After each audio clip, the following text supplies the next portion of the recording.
from WCYB, this is News 5 at 5:30.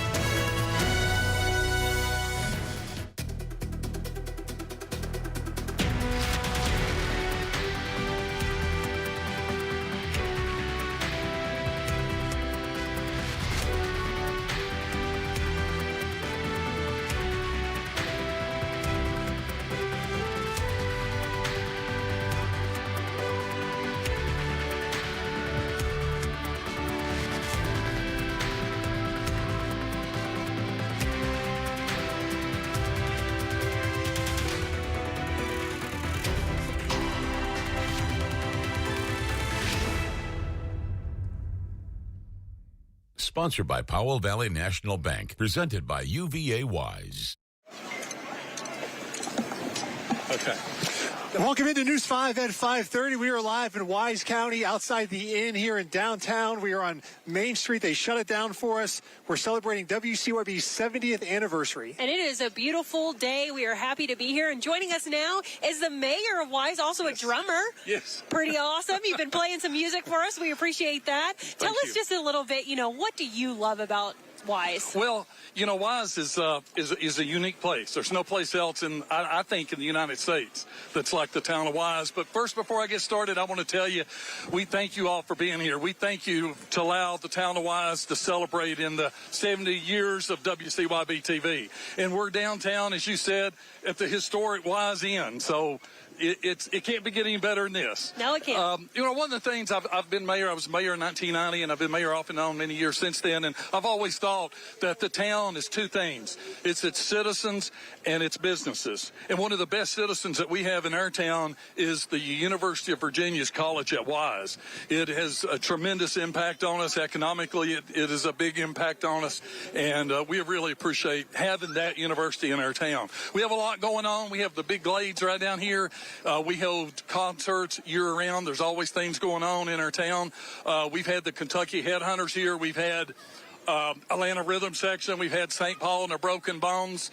A lot of good music venues. And this year, it's exciting because we are just completing and we're getting ready to open in the next couple of weeks our new pickleball court facility that also has a basketball court beside of it. We are also at the Wise Sports Complex. We're getting ready to open our new T-ball field. A Little League field is 200 feet long. A T-ball field is only 100 foot. A senior league field of high school is 300 foot. So the little kids, and you should see it, it's absolutely beautiful. It's like a little compressed baseball field. This coming Saturday, we host a lot of tournaments because there's 7 baseball, softball fields out there, plus a bunch of soccer fields, and we have 28 teams that's going to be in the tournament this coming Saturday. The Wise, they come from all over the Tri-Cities. They come from West Virginia, Kentucky. We've had teams up here from Georgia. So it's, we've always got something going on, and it's exciting to be in Wise. I tell people all the time that Wise offers a lot. This is the place you want to come live. This is the place that you want to raise your family. It's a safe environment. It's a safe town. And then when your family's grown, we want you to retire here. It is a perfect spot. One thing that we love is we have 4 seasons. We have spring, summer, winter, and fall, and we love all of them. So we thank you. Come out to the town of Wise. One thing we're known for is to be very friendly, and we're kind, generosity. Thank you so much, Mayor. And I will say we have felt the welcome. Well, so thank you. Thank you. We're very, very pleased that you guys are here, and we're honored to have you here on the main street of the town of Wise. And now you have to go back, change your outfit, get back to your other job here in the band. Yeah, that's the paying gig. Thank you so much for joining us. We appreciate it. Thank you. I've enjoyed it. Thank you, guys. Well, if you ask somebody who the best high school basketball coach is of all time in our area, it would lead to a very healthy and lively debate because there's a lot of good choices out there. But there is no debate when it comes to who has won the most state championships. The GOAT, and that conversation can be found right here in Wise County. Robin Dotson started coaching girls high school basketball at J.J. Kelly in 1987. In 2002, he led the Indians to their first and only state championship. We went undefeated, and I think our average margin of victory was 37 points a game over the course of the season, so that was just a very memorable year. In 2011, J.J. Kelly consolidated with Pound to make Central High School. After more than 2 decades of coaching, Dotson wanted to be the first coach at the new school. It was a little difficult trying to mix 2 teams, but after that first year, we really took off. Central lost in the state championship in its second year. Then in year 3, the Warriors won their first state title. It turned out to be the beginning of a dynasty. Central went on to win 4 of the next 5 state titles. It lit a fire for the younger kids, and we had some very talented players. After a 2-year drought came the Dynasty Part 2, winning 3 more state championships in a 4-year period. If you've lost count, that's 8 state titles for a school that's only been open for 15 years. I do occasionally look back and say, look at the great players that I've had that have really just come out and laid it on the line for our school and our communities, and reflect on how fortunate I've been. Dotson just finished up his 38th season in coaching. He has 9 state championships, is closing in on 800 career wins, and the gym at Central was recently named after him. It's a reflection of the young people I've had, really, and I want them to take most of the credit for that.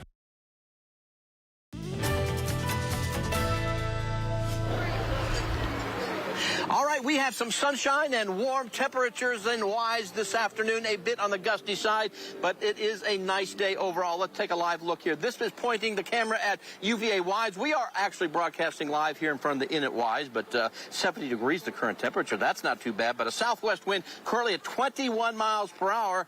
Things are blowing around a little bit out there, but temperatures are mainly in the 70s, pushing 80 in a few spots. Certainly a warm afternoon across the area, and it looks like as we go through tonight, there will be some strong to locally severe storms moving across the Ohio Valley. We can see how that progresses as we go through the overnight hours. That weather will begin to calm down a little bit as we get into the early morning on Friday.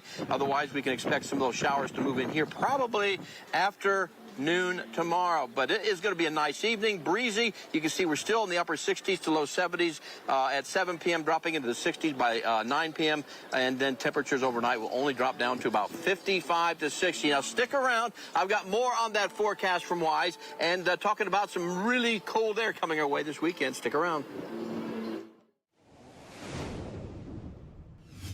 A nonprofit here in Wise County is helping the uninsured and the underserved. This is one of the mobile units that you'll see across Wise County sometime, and we're going to take you inside to show you all that they offer. So this is Ethan and CJ. So tell me just a little bit about the mission of the Health Wagon. Yeah, so the Health Wagon was started about 40 years ago to really provide health care services to individuals that are in need. So individuals that do not have insurance or have insurance that doesn't cover some basic necessities of health care. So the desire of us is to really take one of our mobile units like this out into rural areas to be able to provide those services. Yeah, and tell me, what does this mission mean to you? The mission means a lot because a lot of people here do not have insurance or have poor insurance. So it's also maybe to help them out to do all the basic procedures on a bus that you would get at a doctor's office that may cost you hundreds, if not thousands. I'm sure it's a pretty rewarding experience, too, to see some of these patients every day. Yeah, it's very rewarding. It's rewarding to provide health care to any individual, but when you know you're providing that care to individuals that can't give anything in return other than just a smile and an embrace, it's really special. All right, thank you guys very much for what you do for the community, and I'll send it back to you. The highest point in the Cumberland Mountains offers a great hiking spot and a variety of waterways. We have a closer look.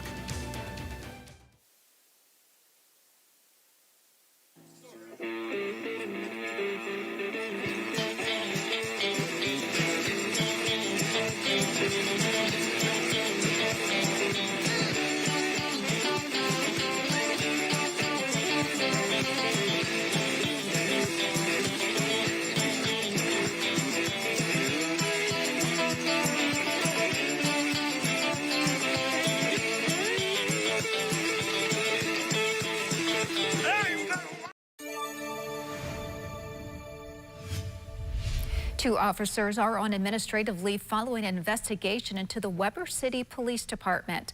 The Scott County Commonwealth Attorney tells News 5 that the office was notified by the town council that there needed to be an investigation, but have not commented on the nature of the investigation. The office then called the Virginia State Police. VSP says there is an active investigation, but would not comment further. We are told 1 officer is still working at the department. The next town meeting is on Tuesday at 6:30 p.m. Elementary schools in Tennessee could start to see a change in the way the curriculum is presented. A new bill could limit the use of digital devices for teaching and testing for students in kindergarten through 5th grade. Lawmakers say it prevents internet addiction and mental health issues later in life. The bill was unanimously passed by the Senate and awaits a House vote on April 2nd. Tonight on News 5 at 10:11, we'll tell you what local school leaders are saying about it. And we're following up with an issue neighbors say they've been dealing with for years.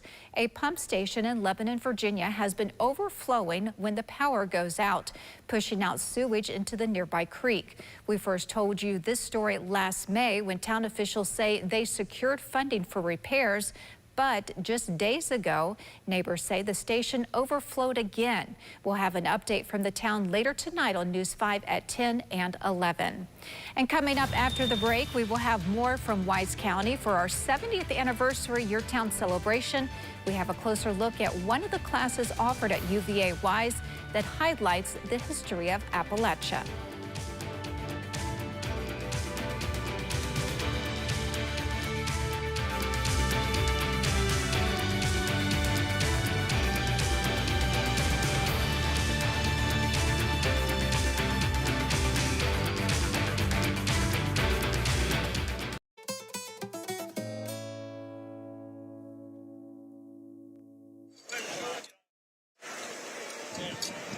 Well, welcome back to Wise. High Knob in Norton not only offers beautiful views, there's also 100 miles of hiking trails, there's places to fish, and there's even climbing.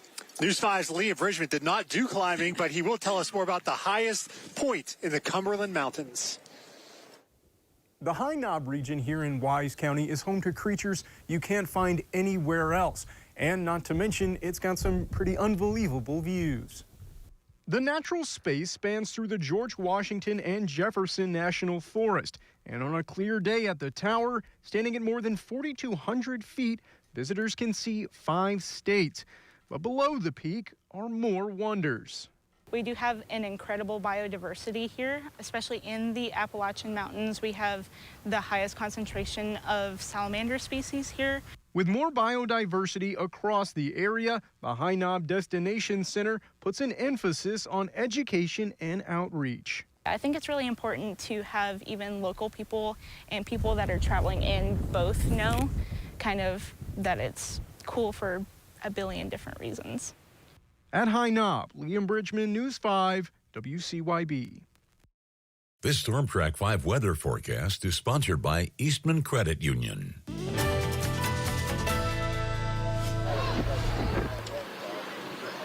Hey, you know, this time of year, weather can turn on a dime, and I like how the coin landed today as we report live from Wise again, and it's blue sky and warm temperatures. You can see, though, the wind is pretty gusty out there, and right now we're going to check out live conditions in the Tri-Cities. Let's go to Johnson City, show you what's going on right now from our town view camera, live on our Ingalls Camera Network, and you can see plenty of blue sky over JC. Right now, the temperature at the Tri-Cities Airport is 76 with a southwest wind at 21 miles per hour. So a breezy, warm day. We've cleared out. We had a few clouds earlier.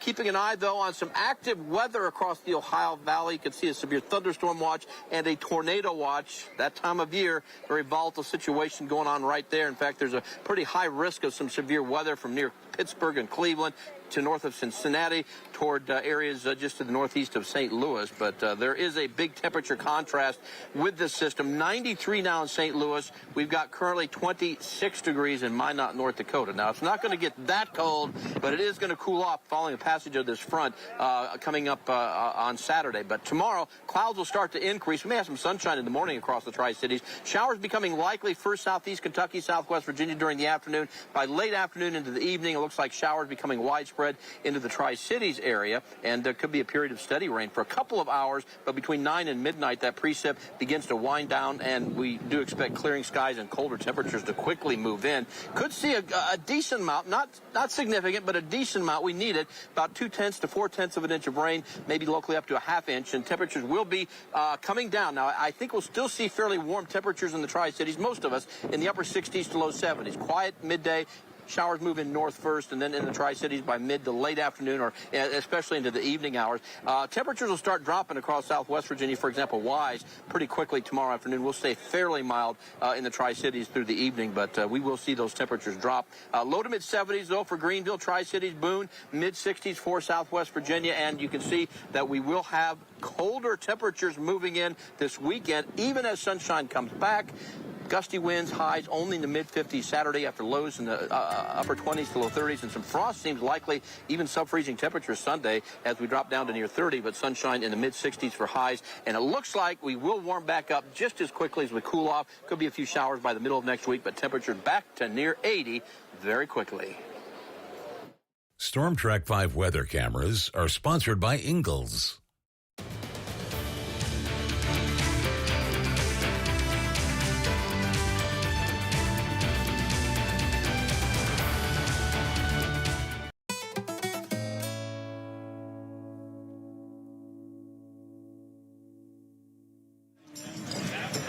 Well, UVA Wise is renowned for their nursing program with lots of opportunities for students to get involved in their field. News 5's Rebecca Pepin joins us live once again from UVA Wise, and she has more on what makes this program so appealing and all that it has to offer. Rebecca.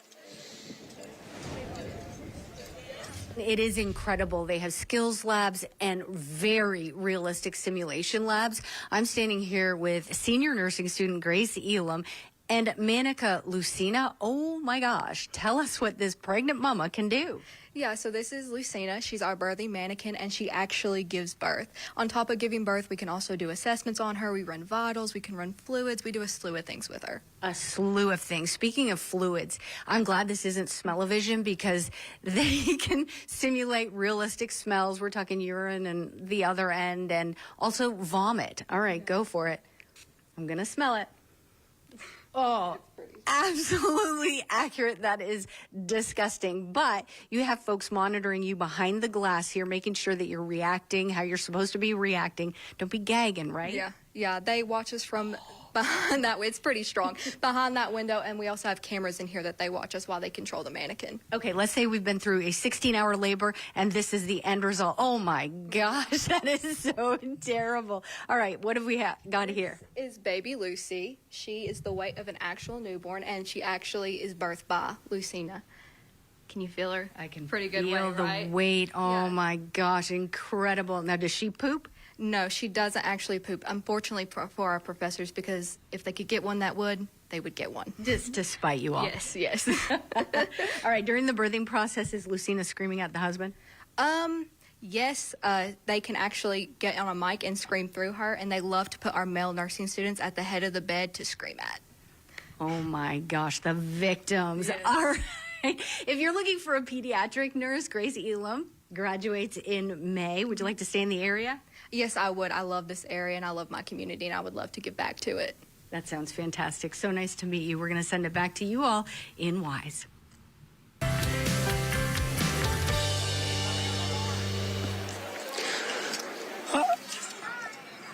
I am so glad, Rebecca, that you had that assignment instead of me. In 1969, Helen Matthews Lewis started Appalachian Studies courses in what was then Clinch Valley College. In 2014, Brian McKnight, Dr. David Rouse, and Amy Clark assembled the Appalachian programs and formed the Center for Appalachian Studies. Their main goals are preservation, education, and the scholarly study of the Central Appalachian region. Clark has helped establish an Appalachian Studies minor, the Appalachian Writing Project for Southwest Virginia teachers and students, and her podcast talking about Appalachia. I think in recent years, especially with all of the literature that has come out of Appalachia, art and music and culture and podcasts and all of the ways that we're able to share and create content about Appalachia, I think has really made people hungry for more information about the region.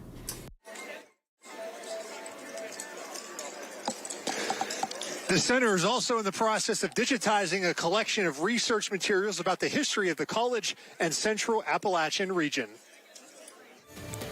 Coming up, we continue our 70th anniversary with a closer look at a vineyard in the heart of the coal country.